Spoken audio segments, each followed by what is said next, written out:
వైసీపీకి ఒక ఊహించని షాక్ తగిలిందా? వల్లంనేని వంశీ అరెస్టు.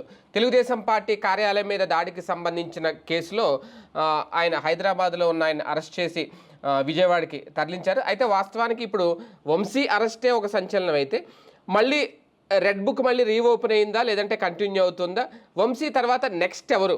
ఈ ప్రశ్న అయితే వస్తోంది. అసలు అంటే భయపెట్టడం లేదంటే పాత కేసుల్ని కంటిన్యూ చేయడం, ప్రతీకార రాజకీయాల్లో మేము ఎక్కడా తగ్గలేదు, ఇంకా అది కంటిన్యూ అవుతుంది అనే సంకేతం తెలుగుదేశం పార్టీ ఇంకా చూపిస్తుందా, వినిపిస్తుందా? ఇదే అంశం మీద చర్చించే ప్రయత్నం చేద్దాం. సార్, వంశీ అరెస్ట్ని ఎలా చూడాలి, వాట్ నెక్స్ట్ అనేది కూడా వినిపిస్తోంది. ఒక రకంగా టెన్షన్ పడుతుందా వైసీపీ? ఒక వణుకు పుట్టించే ప్రయత్నం ఇంకా కంటిన్యూ అవుతుందా వైసీపీని? ఇక్కడ బేసిక్గా ఇది ప్రభుత్వం వెంటాడింది అనడానికి లేదు, ఎత్తుకి పై ఎత్తు అనాలి. ఎందుకు అంటే గన్నవరం తెలుగుదేశం పార్టీ కార్యాలయం మీద దాడి కేసు నడుస్తూ ఉంది. వీళ్ళందరూ బెయిల్ కోసం వెళ్ళారు. కింద కోర్టు తిరస్కరిస్తే హైకోర్టు, హైకోర్టు తిరస్కరిస్తే సుప్రీంకోర్టు, సుప్రీంకోర్టు లోకల్ కోర్టునే చూడమంది. వీళ్ళు చెప్తున్నటువంటి కాన్సెప్ట్లో మీరే చూడండి అని చెప్పేసి లోకల్ కోర్టులోనే తేల్చుకోమని చెప్పింది. ఈ లోకల్ కోర్టులోనే బెయిల్ ఇవ్వాలి. అయితే లోకల్ కోర్టు సాధారణంగా ఏం చేస్తుంది, ప్రభుత్వాలు ఇచ్చేటటువంటి అంటే ప్రాసిక్యూషన్కి అనుగుణంగానే నిర్ణయాలు తీసుకుంటాయి. మ్యాక్సిమం జగన్ టైంలో అయితే కనుక రివర్స్లో జరిగింది. అప్పట్లో హైకోర్టు స్థానిక కోర్టులకు ఆదేశాలు ఇచ్చింది. ఏమని, వైసీపీ హయాంలో అరెస్టులు ఎవరైనా చేస్తే కనుక వాళ్ళని 7 సంవత్సరాల లోపు జైలు పడేటటువంటి వాటిని అయితే రిమాండ్ ఇవ్వకండి. అదే సందర్భంలో రిమాండ్ రిపోర్ట్ చూడకుండా అందులో మీరు సాటిస్ఫై కాకుండా రిమాండ్ ఇవ్వకండి అని చెప్పేసి సీరియస్గా వార్నింగ్లు ఇచ్చినప్పుడు మ్యాజిస్ట్రేట్లకి అనేక సార్లు మనకు గుర్తుంటే కనుక అరెస్ట్ చేయడం, మ్యాజిస్ట్రేట్ దగ్గర పెట్టడం, మ్యాజిస్ట్రేట్ వెంటనే బెయిల్ ఇచ్చి పంపించేసేయడం, 41 నోటీస్ ఇస్తే చాలని చెప్పడం, ఇట్లాంటి వందల మంది జరిగినాయి. అప్పుడు ప్రతిసారి కూడా వైసీపీ సర్కార్కి మొట్టికాయ అనే వార్తలు కూడా చూసాం, ఒకసారి గుర్తుకు తెచ్చుకుంటే మనకి. అప్పుడు అది జరిగిపోయింది. తర్వాత అంటే అప్పుడు హైకోర్టుతో సహా వీళ్ళందరూ కూడా, నేను అప్పుడే చెప్పాను, వీళ్ళు బ్యాక్ బెంచ్ బాయ్స్ కింద అయిపోతారు. ఎందుకు అంటే అప్పుడు హైకోర్టు జడ్జీలని వీళ్ళు దూషించడం, దాంతో అప్పటి నుంచి వైసీపీ మీద, వైసీపీ ప్రభుత్వం మీద ఒక నెగిటివ్ అనేటటువంటిది పడిపోయింది, ముద్ర పడిపోయింది న్యాయ వ్యవస్థలో. అందువల్ల వీళ్ళు చేసే ప్రతిదీ కూడా ఒక నెగిటివ్గానే అయ్యింది. అదే సందర్భంలో కోర్టులు ఇచ్చినటువంటి ఆదేశాలతో కింద ఉన్నటువంటి మ్యాజిస్ట్రేట్లే చివరికి రిమాండ్ పంపించకుండా అనేక మందిని బయటికి పంపించేసినటువంటి సందర్భం. వీళ్ళు అరెస్ట్ చేశారని చెప్పి హడావిడి, ఆ తర్వాత మ్యాజిస్ట్రేట్ కోర్టులో ఇంటికి పంపించేయడం, మ్యాజిస్ట్రేట్ ఇంటి దగ్గర ప్రొడ్యూస్ చేస్తే కూడా ఇంటికి పంపించేసేయడం, తద్వారా అనేక మంది విడుదల జరిగిపోయింది. ఇప్పుడు అట్లా కాదు, కంప్లీట్గా వీళ్ళకి విధానం తెలుసు ఎలా చెయ్యాలి అన్నటువంటి. ఈ విధానాలలో అంటే ఆ స్కూల్లో నుంచి వచ్చినాడే కదా వంశీ, అందుకని ఒక స్ట్రాటజీ వేశాడు. ఎట్లాగా తెలుగుదేశం పార్టీ కార్యాలయం మీద దాడికి సంబంధించి కంప్లైంట్ ఎవరు, ఫిర్యాదు చేసిన వాళ్ళు ఎవరు అన్నది చూసుకున్నాడు. అక్కడ ఉన్నటువంటి కంప్యూటర్ ఆపరేటర్ సత్యవర్ధన్ అనేటటువంటి అతనితో మాట్లాడాడు. అది బెదిరించాడా, బుజ్జగించాడా, ఏం చేశాడో తెలియదు. అతను నేరుగా కోర్టుకు వెళ్ళి ఒక అఫిడవిట్ ఇచ్చాడు. అసలు నేను పెట్టలేదు కంప్లైంటు, నన్ను పోలీసులు ఒకసారి రమ్మన్నారు, వెళ్ళాను, దీని మీద సంతకం పెట్టాను, ఏంటిది అంటే సాక్షి అన్నారు, నేను సాక్షి అనుకుని సంతకం పెట్టాను, తీరా చూస్తే నేనే కేసు పెట్టినట్టుగా నా పేరు మీద కంప్లైంట్ ఇచ్చినట్టు నాకు తెలిసింది, నేను ఇట్లా కంప్లైంట్ ఇచ్చి వీళ్ళందరినీ అరెస్ట్ చేయించాలనుకోలేదు, అసలు ఆ రోజు నేను ఆఫీసులోనే లేను. ఇది అతను ఇచ్చినటువంటి అఫిడవిట్. అంటే ఇది వంశీ అతన్ని కన్విన్స్ చేసి ఉండాలి, లేదా బెదిరించి ఉండాలా, లేదా ప్రలోభ పెట్టి ఉండాలి. ఈ మూడిట్లో ఏదో ఒకటి ఉండాలి. లేదా అతనే నాకు ఏ గొడవంత అయిందనుకుని వదిలేసి ఉండాలి. ఇది కూడా జరిగి ఉండాలి.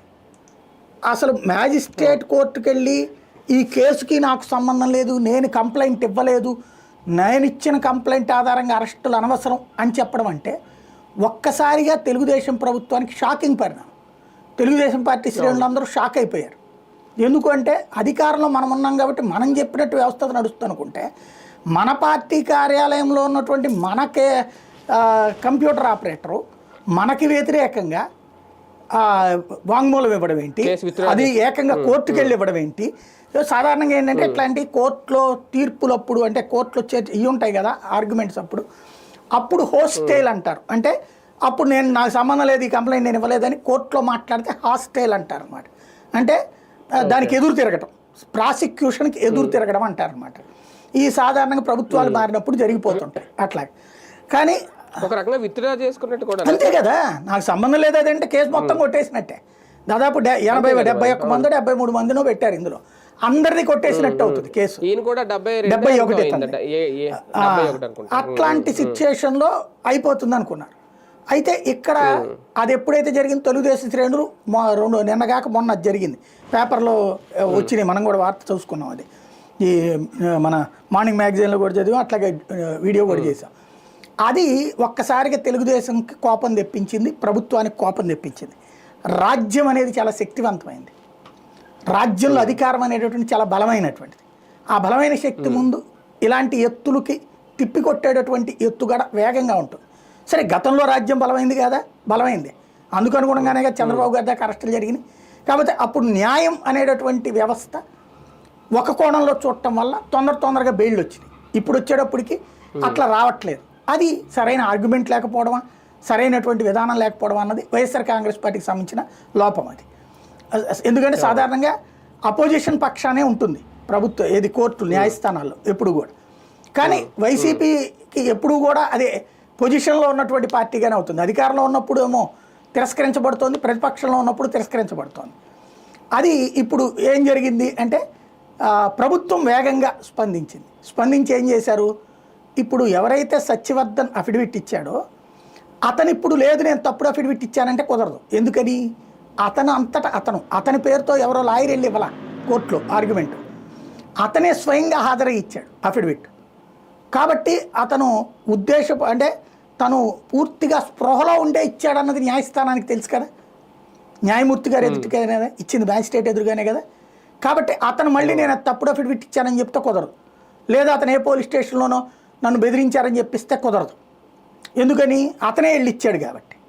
అది మ్యాజిస్ట్రేట్ ఎదురుకుండా చెప్తే నన్ను బెదిరించారంటే కానీ మ్యాజిస్ట్రేట్ చూసుకుంటారు కదా ఉండేది. కాబట్టి అది చెల్లుబాటు కాదు.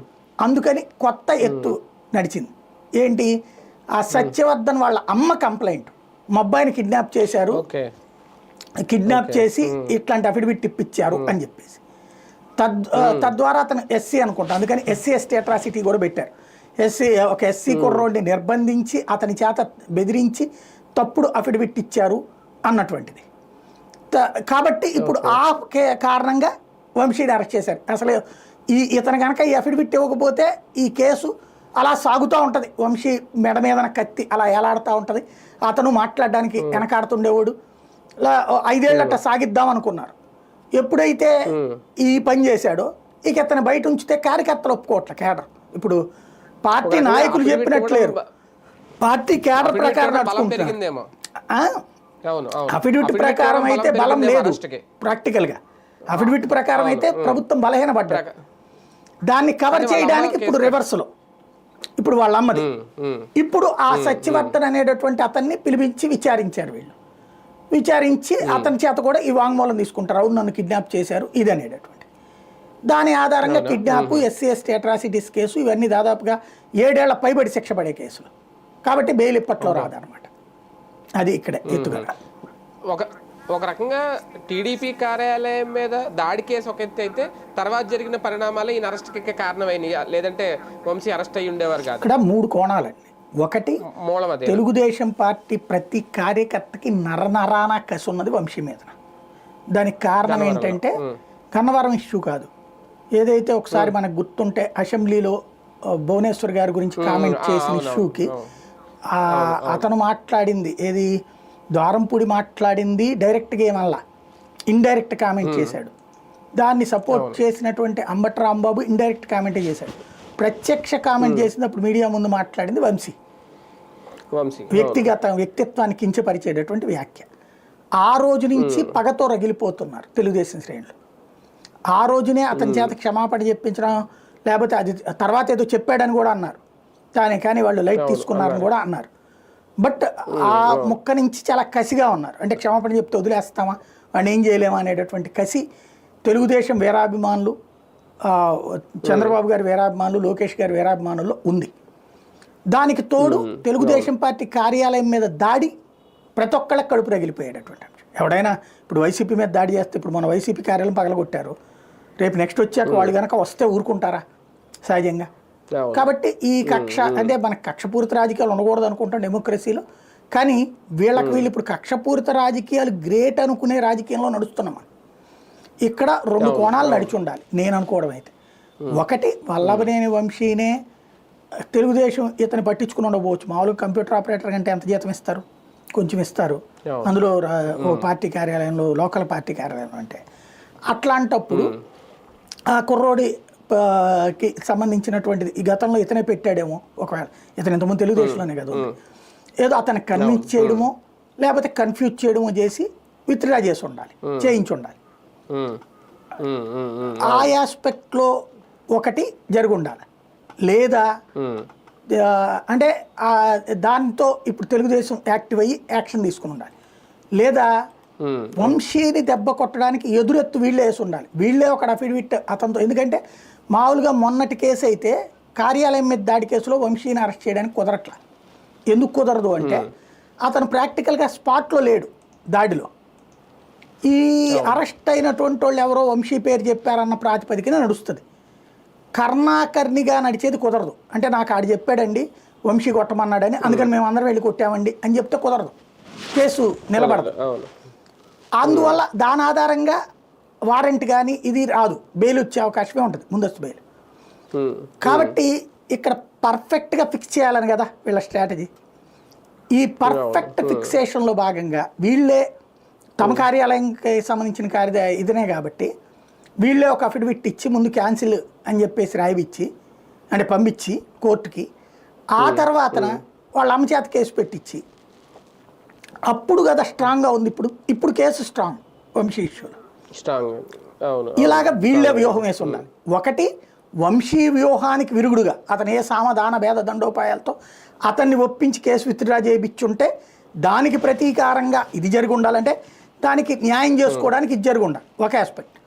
రెండవది రివర్స్ ఎత్తుగడన్నా అయి ఉండాలి. ఈ రెండిట్లో ఏదో ఒకటి జరిగి ఉండాలి. ఇక్కడ మొత్తానికి పెద్ద వ్యూహమే రచించారు వంశీని అరెస్ట్ చేయడం. ఇద్దరు వ్యూహాలు, ఇది ఎవరిది వ్యూహం అనేది అర్థం కావట్లా. వంశీ వ్యూహానికి వీళ్ళు రివర్స్ వ్యూహమా, లేకపోతే వంశీకి అవకాశం లేని చట్టం బిగిచ్చారా? ఇది ఆ చేసిన వ్యూహం వేసిన వాళ్ళకి తెలుస్తుంది, మనకి తెలవదు అది. కానీ ఒకటి సార్, ఇప్పుడు అధికారంలో ఉన్నప్పుడు అప్పట్లో నారా లోకేష్ గారు 10వ తరగతి పరీక్షల గురించి జూమ్ మీటింగ్ వచ్చి వాళ్ళందరితో మాట్లాడినప్పుడు కూడా ఆ పరీక్షను రద్దు చేయాలనే టైంలో ఈయన కొడాలి నాని వీళ్ళిద్దరు అక్కడ రావడం, లోకేష్ని కించపరిచేట్టు మాట్లాడడం, ఇవన్నీ కూడా అంటే ఇవన్నీ ఇప్పుడు గుర్తు చేసుకుంటున్నారు సోషల్ మీడియాలో. ఆయన రెడ్ బుక్లో వీళ్ళ పేర్లు చాలా బలంగా రాశారు, అందుకే తప్పించుకోలేరు, నెక్స్ట్ ఎవరు అనేది కూడా, అంటే అవన్నీ ప్రతీకారంలోకి వస్తాయా లేదంటే అప్పుడు వీళ్ళు చేశారు కాబట్టి ఇప్పుడు అనుభవించక తప్పదు అనుకోవాలి? బేసిక్గా రాజకీయాలు ఇప్పుడు అలక్కనైతే జగన్ని వీళ్ళు చాలా తిట్టారు, చాలా రకాలు మాట్లాడారు కాబట్టి అది రాజకీయపరమైనటువంటి విమర్శ ప్రతి విమర్శ అవుతుంది తప్పించి ఇది అవ్వదు. బట్ ఇవాళ రోజున రాజకీయ పార్టీల కార్యకర్తలు ఏం భావిస్తున్నారు? మా నాయకులు దేవుళ్ళు, మా నాయకులకి ఏమైనా అనే అర్హత ఉంటుంది, అవతల పార్టీని ఏమైనా విమర్శించవచ్చు, దూషించవచ్చు, ద్వేషించవచ్చు. అదే మా నాయకుడిని అంటే కనుక అనే అర్హత అవతల వాళ్ళకి లేదు, అవతల వాళ్ళు మాత్రమే దెయ్యాలు అనేటటువంటి కాన్సెప్ట్తో కార్యకర్తలు ఫీల్ అవుతున్నారు. ఆ కార్యకర్తల మనోభావాలకు అనుగుణంగా వాళ్ళ పార్టీలు నడుస్తున్నాయి.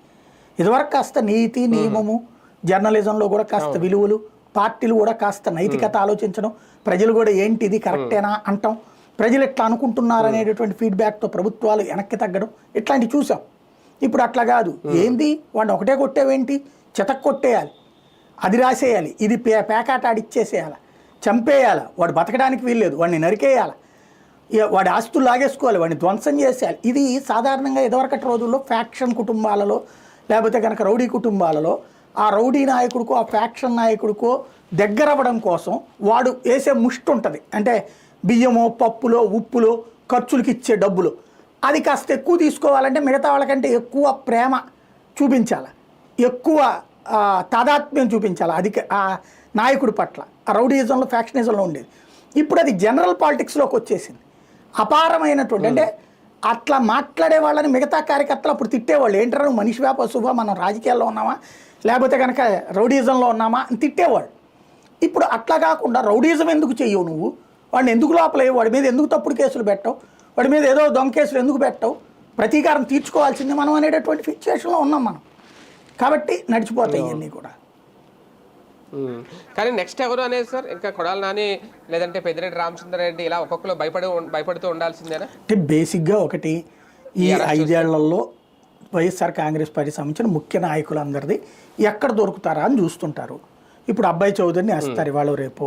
నేను దెందులూరులో జరిగినటువంటి ఇష్యూ బేస్ చేసుకుని వాస్తవంగా అతని డ్రైవర్ని ఇతను తిట్టాడు, ఆ తిట్టినందుకు గాను డ్రైవర్ మీద కొట్టాడు అని చెప్పి అతను పెట్టాడు కేసు. ఏది నిజం అనేది భగవంతుడికి తెలియాలా.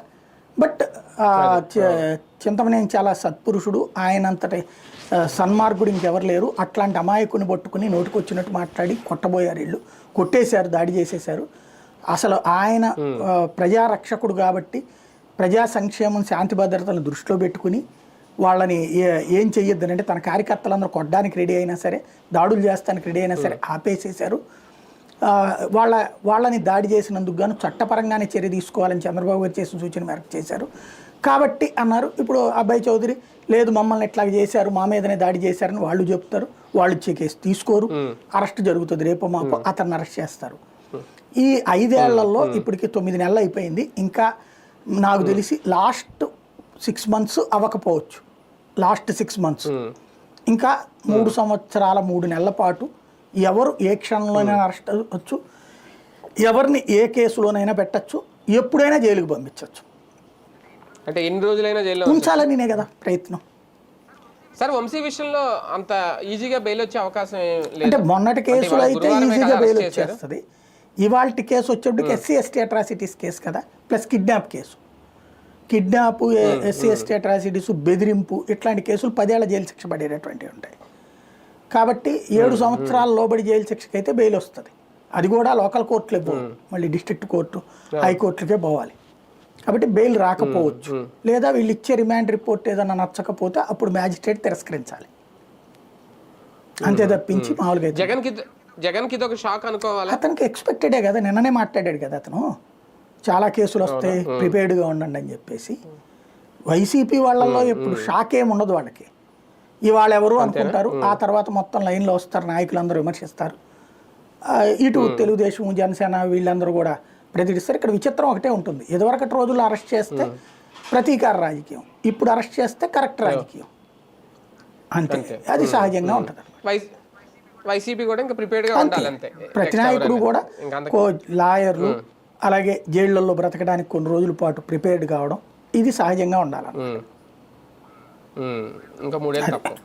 రైట్ చూద్దాం. మొత్తానికి వల్లభనేని వంశీ అరెస్ట్ వైసీపీకి ఒక సంకేతాన్ని ఇచ్చిందా, ఇంకా నెక్స్ట్ ఎవరు అనేది. అదే నేపథ్యంలో ముందు చెప్పినట్టే మేము రెడ్ బుక్ మెయింటైన్ చేస్తున్నాం, ఏ ఒక్కరినే వదలం నారా లోకేష్ గారు, ఆ రాజకీయాలు ఇంకా కంటిన్యూ చేస్తారా ఇంకో 2-3 ఏళ్ళ పాటు తప్పవా? అసలు వంశీ గారికి బెయిల్ వస్తుందా లేదా అనేది కూడా ఇంక వేచి చూడాల్సిన అంశం.